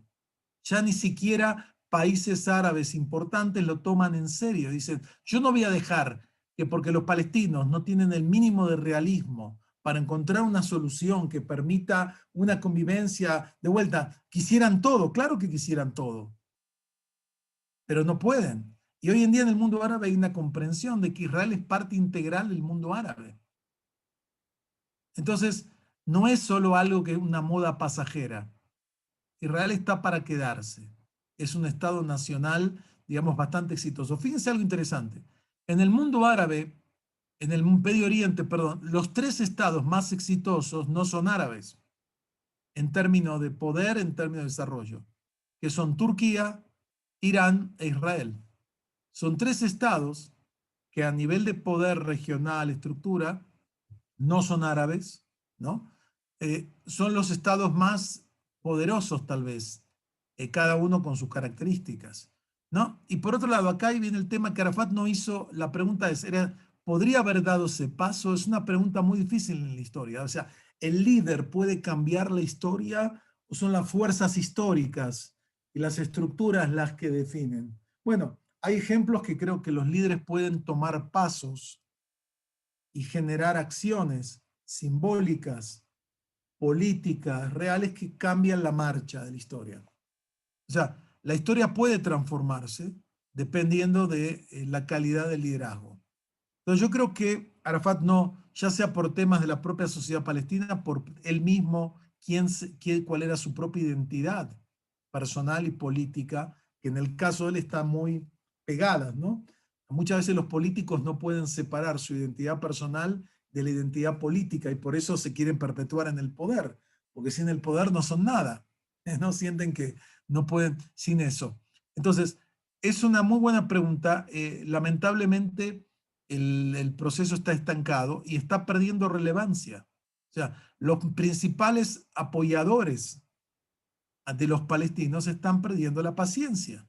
Estamos escuchando voces hoy en día en la televisión árabe, en los medios árabes, en las redes sociales, de gente que saben que ya son un peso que no nos deja avanzar. No, le hemos dado todo. O sea, no voy a entrar en detalles, pero si ustedes busquen y no me crean a mí, vayan a la página de Naciones Unidas y averigüen qué es UNRWA. ¿Ok? Busquen eso. ¿Cuántos billones, no millones, billones de dólares? Porque ustedes saben que Naciones Unidas tiene dos organismos para refugiados. Uno para todos los refugiados y otro para los refugiados palestinos. ¿Sabían eso? Solo para ellos. Y de vuelta, no me crean a mí, vayan a la página y búsquense. Desde el año 48 hasta ahora, ¿cuántos billones de dólares han recibido? Podían haber construido Singapur. Pero, de vuelta, no mencioné algo, pero según fuentes, y de vuelta, búsquenlo, no me crean a mí, se estima que Arafat tenía una fortuna personal de $1.000 millones de dólares. Y obviamente que no era de su sueldo, ¿no? Es decir, Sadat no llegaba a esa escala, en este caso Begin nada, Rabin tampoco, o sea, porque es otra estructura política, otra cultura política. Es decir, es como pasa muchas veces en otro tipo de países que se sabe por el análisis de los flujos monetarios. Muchas veces llegan préstamos y apoyos de organizaciones internacionales, etcétera, y se sabe enseguida que ese dinero sale de las cuentas y va a cuentas privadas de dirigentes políticos, y en América Latina lo sabemos muy bien eso, en lugar de aplicarse a lo que tiene que ser aplicado, ¿no? Entonces, yo creo que hoy en día el liderazgo político tiene que focalizarse realmente en el servicio y la mejora de las condiciones de vida de su pueblo. Y uno puede decir, yo seguro que yo quiero quedarme con todo.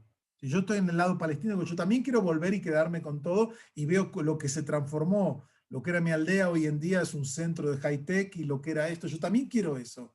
Pero parte de la política, como se decían algunos, es el arte de lo posible.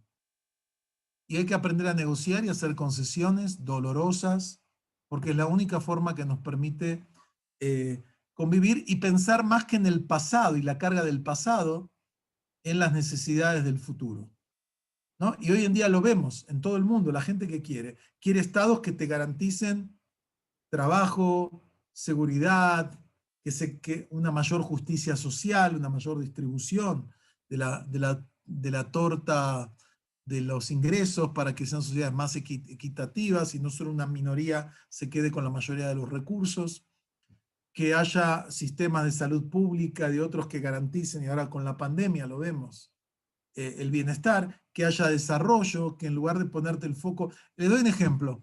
En la Franja de Gaza se han descubierto que está gobernada por un grupo islamista radical que se llama Hamas. Se han descubierto túneles que buscan penetrar por debajo de la franja a Israel. Cada túnel de eso cuesta 4 a 5 millones de dólares. En un lugar con tanta escasez, se han descubierto más de 20 túneles. Esos 100 millones de dólares hubiesen permitido construir 3 hospitales. Es decir, es un tema de prioridades. Tú como líder político tienes que decir, ¿le apuesto a la guerra o le apuesto a buscar otro camino? Porque, de vuelta, los conflictos se resuelven en la mesa de negociaciones. Antes o después, llega un momento que hay un agotamiento de los pueblos. Y hay que llegar a eso que implica concesiones realistas.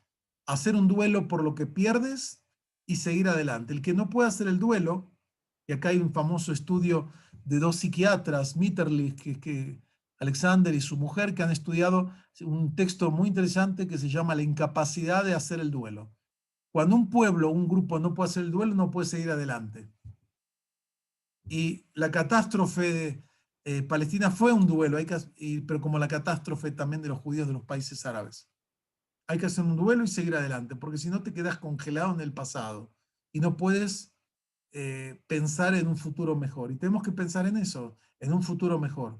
Hay que hacer concesiones y, de vuelta, acá ha habido graves errores de parte de Israel en su política exterior. Ha habido gravísimos errores de la parte palestina, que ha rechazado opciones. Porque yo te pregunto lo mismo. ¿Qué es la mejor negociación? ¿Quedarme con el 100% dentro de 30 años o quedarme con el 90% hoy? Son criterios. Hay gente que dice, no, yo prefiero el 90 hoy y se acabó el conflicto es decir, prefiero un divorcio complicado que dure 10 años y que te destruye emocionalmente, económicamente, ¿no? O prefiero algo corto que, ok, yo quería quedarme con el 100, me quedo con el 60, pero lo cerré y puedo seguir adelante. Entonces yo creo que acá hay cuestiones que tienen que ver con la calidad del liderazgo. Por eso gente como Mandela, con esa visión, ese cambio que una situación que parecía explosiva logró transformar a la sociedad sudafricana. Por eso es un líder tan interesante.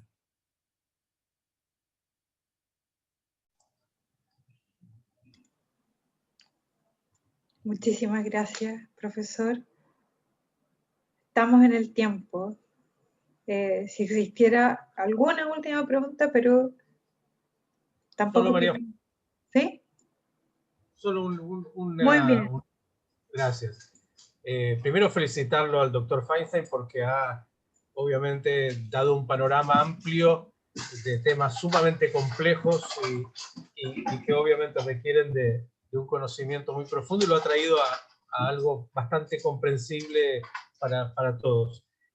Y pensaba en todo lo que ha dicho, que sin duda, por lo menos desde mi lectura, el gran estratega y estadista de los que hemos visto ha sido Anwar Sadat, y no solo por lo que hizo y lo que comentó, sino porque en realidad, además del punto de vista estratégico, logró todo lo que buscaba y un poco más, incluso en esa negociación con Begin, que era un hombre que creo quedó entre la espada y la pared, porque el gesto fue tan potente que no hubo ninguna posibilidad de decir que no, cuando Israel siempre decía que estaba dispuesto a negociar con sus vecinos y abierto a la paz. Lo digo porque, para aquellos que desconocen, el territorio actual de Israel tiene algo así como 22.000, un poco menos, de kilómetros cuadrados. Es la nada misma en el mapa. No entra la palabra Israel, aunque algunos creen que es el país más grande del mundo. Y la península del Sinai es 3 veces el territorio actual de Israel, que no tenía nada. Y lo que hizo brillantemente en esa negociación, primero fue crear un precedente de que negociar con Israel es negociar el 100%, en este caso, de las tierras por un acuerdo de paz, cosa que pocos lugares en negociaciones, después de una guerra, se devuelve el territorio conquistado el 100%.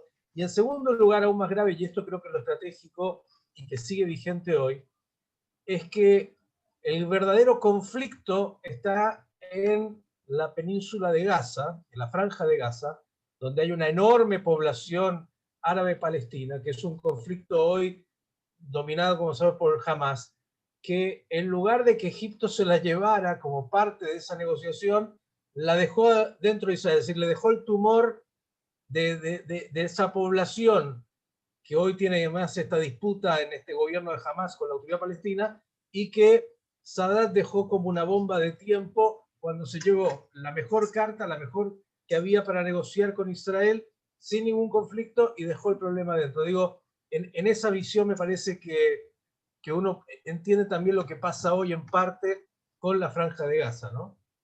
Correcto. Bueno, sí, Sadat fue un hombre, como digo, él hizo un cambio estratégico cuando él se da cuenta que con el apoyo de la Unión Soviética y la guerra no va a lograr el Sinaí. Dice, bueno, me conviene otra estrategia, y también con este gesto simbólico. O sea, cuando él viajó a Jerusalén, ahora no puedes decirle que no vas a negociar. Él dijo que Israel dice que está dispuesto a negociar, ok, ahora sí, ¿no?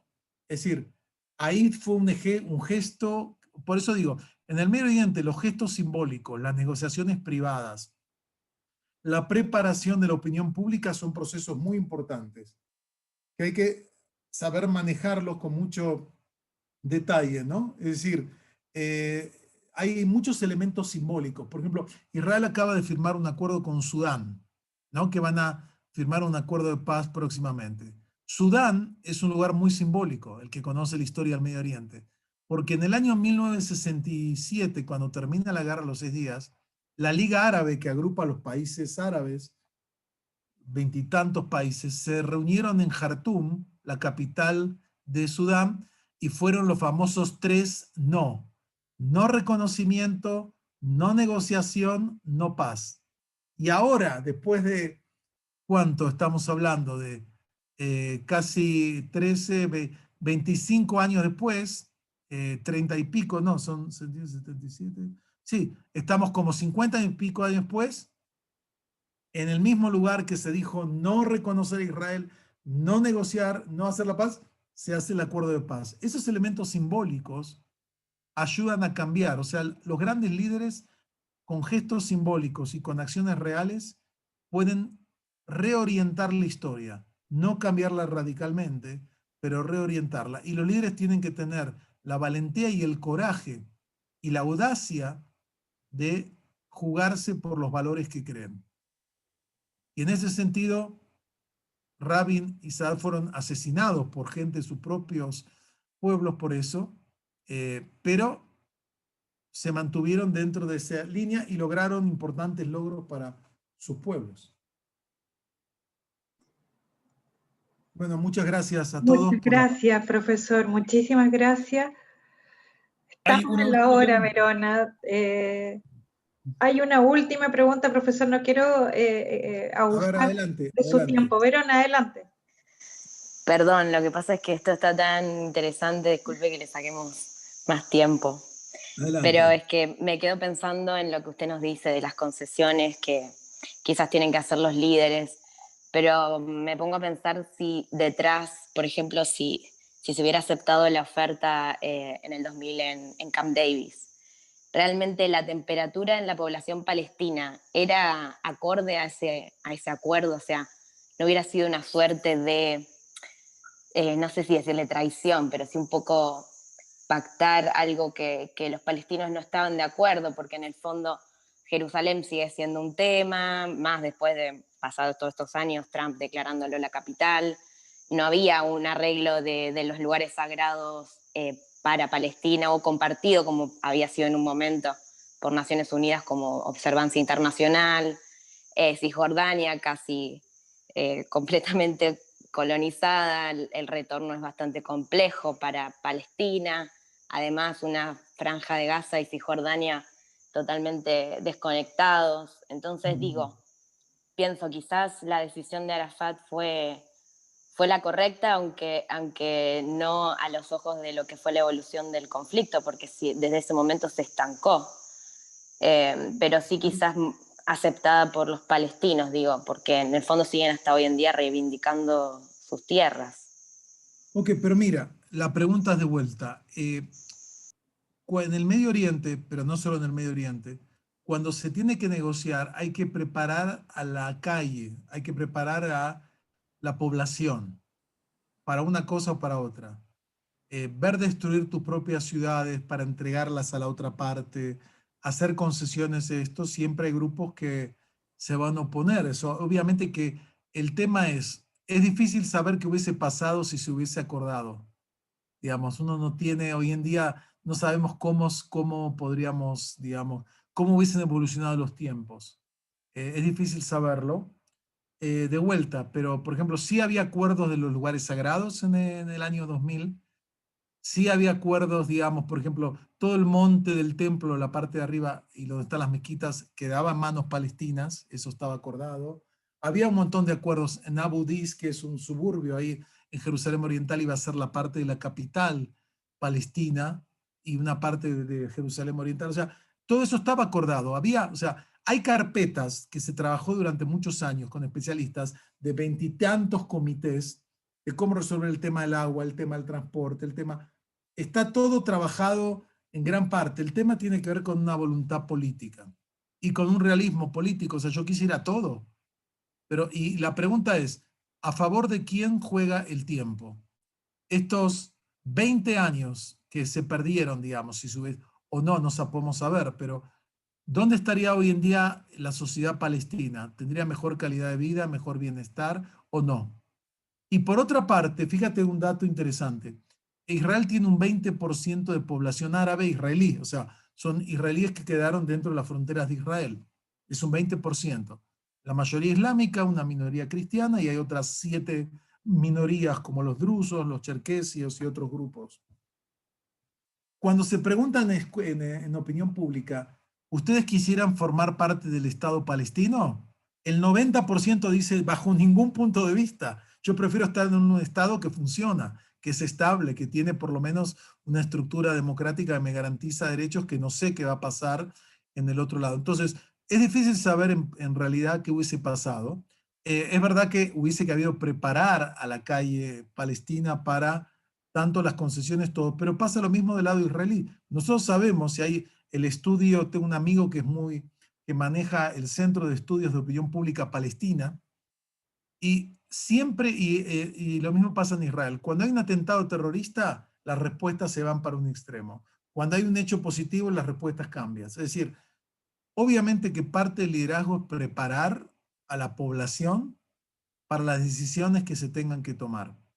Porque ¿qué se ha ganado en estos 20 años? ¿Ha mejorado la calidad de vida de la población palestina? ¿Está más cerca de lograr un Estado más amplio? Yo creo que no. A la larga van perdiendo opciones y posibilidades. Se han construido más asentamientos en 20 años, en territorios que antes no se iban a construir. O sea, lo que yo creo es que, de vuelta, en la vida no es todo o nada. Uno tiene que aprender a veces dónde hacer concesiones y dónde no las hace. Si tú quieres de vuelta, yo también quisiera todo. Si estoy del lado palestino, del lado israelí, quisiera todo. Y quisiera quedarme con todo. Pero no es posible. Entonces, yo creo que a la larga la sociedad palestina ha perdido. Porque estos 20 años, hoy en día con la sociedad palestina era una sociedad de muy alto nivel educativo comparado, era una sociedad bastante secularizada y con la mujer con muchos derechos más que en otras sociedades islámicas árabes. Eso se ha retrocedido por Hamas en la Franja de Gaza y otros lugares. Yo creo que eso, si se hubiese firmado ese acuerdo de paz, y esto es muy hipotético, yo creo que las cosas estarían mucho mejor, porque podría haber más desarrollo tecnológico, más bienestar económico, más posibilidades, más acuerdos. Y acá hay una cuestión de confianza, una palabra que no mencioné. La clave en cualquier negociación es la confianza. ¿Cómo se crea confianza? La confianza permite que uno avance. Y acá no va a haber una paz que el día que se firma nos abrazamos y somos todos amigos. La paz va a ser incremental. Primero firmamos un convenio de colaboración ecológica y después un convenio o sea, no hay una solución mágica. O sea, no puedes destruir a los palestinos, no puedes destruir a Israel. Tienes que aprender a convivir en ese contexto. Y yo creo que a la larga, yo antes pensaba al revés, pero ahora creo que el tiempo juega en contra de los palestinos. Lo estamos viendo en el mundo árabe, países que antes eran los principales aportadores económicos y políticos, y ¿saben qué? Me cansaron. No por ellos me voy a quedar estancado en las posibilidades que tengo de desarrollar nuevas colaboraciones estratégicas. Hay 5 estados que van a firmar la paz en los próximos años con Israel. Después de estos 3, ya son 5 todos. Líbano no firma la paz con Israel por algo muy simple que se llama Hezbollah, ¿no? Que es un estado dentro de otro estado y con gran poder militar y todo. Si no fuese por Hezbollah, porque no hay problema de frontera, hay una pequeña zona de pocos kilómetros que no es problema, o sea, Líbano también firmaría la paz, pero no puede porque Hezbollah no permitiría que el Estado libanés firme la paz con Israel. Pero de vuelta, ¿queremos una dinámica de guerra, de destrucción, de reclamos? ¿O queremos una política que plantee, bueno, construyamos un nuevo Medio Oriente donde la gente tenga derechos de todo tipo, mayor bienestar económico, social, de desarrollo personal? Yo creo que por ahí pasa la historia, ¿no? Me parece que fue viendo mi visión, pero de vuelta es parcial y es hipotética porque no sabemos todos los... Yo creo que los palestinos se perjudicaron. Hablo del lado israelí, hablo del palestino. Se perjudicaron por esos 20 años en que no se llegó a un acuerdo. Hoy en día estarían en otro lugar, en otra posibilidad. Pero bueno, es una opinión personal. Profesor, muchísimas gracias. verdaderamente, como dice, muchas gracias por aceptar esta última pregunta. Como dice Verona, es extraordinariamente interesante. Tuvimos una visión del líder, del proceso, los actores, etcétera, que es fundamental. Y no solo del caso en concreto, sino que nos ha hecho reflexionar también en términos de abstracción, que es tan importante para hacer paralelos con otros procesos. Le doy las gracias en nombre del Instituto, de la Universidad de Chile, y muchas gracias también a todos y a todas por sus preguntas. Y bueno, nosotros nos vemos la próxima semana. Profesor, esperamos tenerlo en el Instituto en un futuro próximo. Muchísimas gracias. Mucho gusto, encantado a todos, mucha suerte, y los felicito, un programa muy interesante por lo que vi. Así que bueno, saludos a todos, gracias. Muchas